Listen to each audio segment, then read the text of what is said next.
Hello and welcome to Fast Facts on Model Organisms for Science. I'm Dr. Mark Williamson. This is a short video for the Professional Development Corps short video series for Transcend. Let's get started. So, what is a model organism? So, a basic definition would be that it is, or they are, non-human species slash organisms that scientists use in the lab to investigate and understand biological processes. So, a lot of research that use model organisms are ultimately interested in humans, so that's like biomedical research, but they probably can't start with humans, or there's other sort of issues. So they model things in animals that have some sort of qualities that make it easier so that they can learn more about the system and maybe hopefully eventually apply it to humans. Now, there's a lot of qualities that make a model organism a model to use. Some useful qualities would be a short lifespan, so you can, model, say, disease progressions in days or weeks rather than years. A rapid reproduction, so you can quickly get more organisms to work on. This is helpful but not always relevant depending on the research, but having a smaller genome that's easier to look at, sequence, or even modify if you're using genetically modified species. You're using different genotypes, etc. And then obviously similarity to human physiology or genetics, because usually you're trying to model something, whether it's disease, whether it's some sort of other process. Maybe you're doing drug treatment or cancer control. You want to have some sort of analog so that the lessons you learn in the model system can be translated to humans eventually. Again, not all model organism research is sort of translationally, human health oriented, but a lot of it is. So that's typically why models are chosen. So obviously, that's not the only kind of research that can be done. Uh, sort of especially in the translational or clinical sort of oriented space. Certainly, you could use non-model organisms. Now, of course, there's complications with that because one of the nice things about model organisms is they're selected for certain useful features. And then because a lot of other people have done them, they have established methods, tools, techniques, resources that make it a lot easier. But there might make some sense to use a non-model organism or a less used model organism. And of course, you could use cell culture, using whether that's human cells, other animal cells like mouse cells, even insect cells I've seen. And of course, there are more complicated technologies that fit still within this general category. That'd be things like organoid or spheroid models, or even organ on a chip, which will ultimately sort of derive from cells. So I still set it within more advanced or sophisticated versions of cell culture. So that'd be like the in vitro. And then, of course, you'd use computer models, sometimes called in silico. Now, obviously, it's hard to replicate all the processes and realities of biology on a computer model, but there can be a lot of really useful things you can do with computer models before progressing to more of the wetware, the actual biology. And then, of course, you could do human subjects, especially if you're actually interested in biomedical research. That's probably what your ultimate aim is. And so it maybe makes sense, depending on your setup, that you could just even start there rather than having to use animal models, or of course, progressing from animals to human trials. All right, so what are the different types? So this isn't a totally exhaustive list, but it's a good list of the main and representative samples, with some discussion here and there. So biggest one is going to be the biggest group is going to be mammals, because obviously you want to have an analog to humans, and so other mammals are really useful. Now, the two biggest one, of course, are going to be mice and rats. So M. musculus and R. norvegicus. So that's the Norwegian rat and the house mouse. Of course, these are the workhorses when it comes to model organisms. Not actually horses, so I guess work mouses or work rodents. They're small, pretty rapid reproduction, shorter lifespan, easy to take care of, easy to genetically manipulate, and then have a lot of similarities to humans. Not all of them, but well enough that they're very, very useful. Now, you can also have other rodents, like a good example would be a guinea pig, C. porcellus. There's other things like Chinese hamsters and other sorts of rodents that we use, but for brevity, I don't think we need to go through every single one here. Now, for closer analogs would be, of course, non-human primates, and there's a lot of choices, including up to our nearest ancestor, chimpanzees. Of course, those are bigger, longer living, harder to take care of, and more expensive. So a good often balance is something like a rhesus monkey. That's probably the most popular one. M. mulatta, because they're smaller, live shorter, but they're still primates. And then, of course, things like dogs and cats, so Canis familiaris or Felix catus, can be used for various model organism applications. And even things like pigs, like S. domesticus. You can even have breeds of mini pigs that are even smaller. And there's actually a lot of the physiology, including things like organs like hearts that are actually very close analogs to humans, close enough that you can even have like transplants be more or less successful between humans and pigs.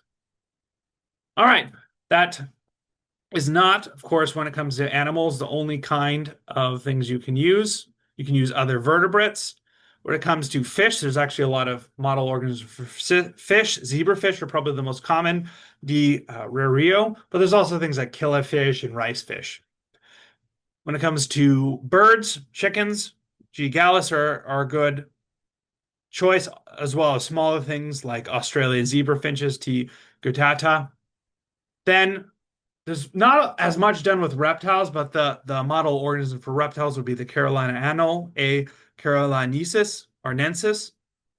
And then actually for amphibians, more so than reptiles. There's actually two that are commonly used, the African and the Western clawed frog. These are both in the same genus, Xenopus, and then one's Laevis, and the other is Tropicalis. And of course, you can go even outside of vertebrates, just organisms in general. In fact, you'll see here some of the most commonly used model organisms ever. For invertebrates, there's the nematodes, specifically the species C. elegans or Canorhabditis elegans. This is originally a soil-dwelling nematode. It's a bacterivore. You can grow up a whole bunch in plates. It's really nice because all the cells, it has a set number of cells in its body, and they can all be mapped. So very, very helpful for genetics and other such things. And again, their lifespan is very short. You can have hundreds, thousands in little plates over the course of a couple weeks. There's also another great invertebrate insect, the fruit fly, Drosophila melanogaster, really useful as well. Of course, a lot of the genetics have been mapped out as well. When it comes to plants, the most common one is Arabidopsis or A. thaliana. This is also known as, I believe, Thale cress. But there's other models like for trees, balsam poplar and maize, especially for genetics. When it comes to single-cell organisms, there's the single-cell fungus, especially yeast, also known as baker's yeast or brewer's yeast. This is the species Saccharomyces cerevisiae. Obviously used very, very much. Very much. In fact, I think that's the icon for, I believe, Zymo research is budding yeast, these budding yeast. And then, of course, bacteria. There's You can use different ones, but by far the most popular, the most well-known is this E. coli or Escherichia coli. Is used over and over again. Probably the most common model organism of all time. Obviously, since it's bacteria, very easy to grow, very easy to double. And while it's still single cell organism, it's still an organism, still has the same type of DNA we do. And so you can do a lot with even a simple organism like this. And then even for viral research, you can use, there's this Phi-X174 is a model, I don't know if you call it organism, but a model virus for virology. All right, with that, obviously, how you actually use model organisms will depend on what you're trying to do here. So, for example, there is this paper I read here, modeling Parkinson's disease, not only rodents, they actually go through a variety of different model organisms to use as models, outside of just mice for Parkinson's disease. And they go through a bunch of the ones we've already seen here, from yeast to non-human primates. And you can see they have a variety of metrics that they use, from simplicity to availability of toxic models. And you can see here, strangely enough, zebrafish actually probably are the most well balanced of all of them. So there we go. And of course, you don't just need to set with a static list of model organisms. You can develop new model organisms. Like, for example, there it was a doctoral candidate and now PhD, Dr. Riley McGlynn, in my lab when I was a doctoral student. His thesis was on the genomic regulation of abiotic stress response in the soil nematode Oshas tipuli. So Oshas tipuli is another nematode like C. elegans. He actually sequenced its genome, and it actually had a lot of beneficial properties of above and beyond C. elegans, especially some of its genetics, that made it a helpful model organism that he was trying to develop as more of a model organism. So you can make new ones, you can adapt them. All right, so kind of closing here, we kind of went through what makes a model organism and a bunch of examples, but what's kind of the future of model organisms? Now, something interesting that's been happening the last year, NIH has been shifting to prioritize human-based research technology and sort of move away from some of the stronger or more heavy use of animal testing. In fact, the FDA wants to reduce animal testing. And so moving more towards, again, getting to human-based research, or using more advanced technologies, like talked about some of the cellular, like organ on a chip, things like that. Not that traditional animal models will go away, but some of their sort of emphasis seems to be reduced. So we'll see how the future goes, how really that plays out.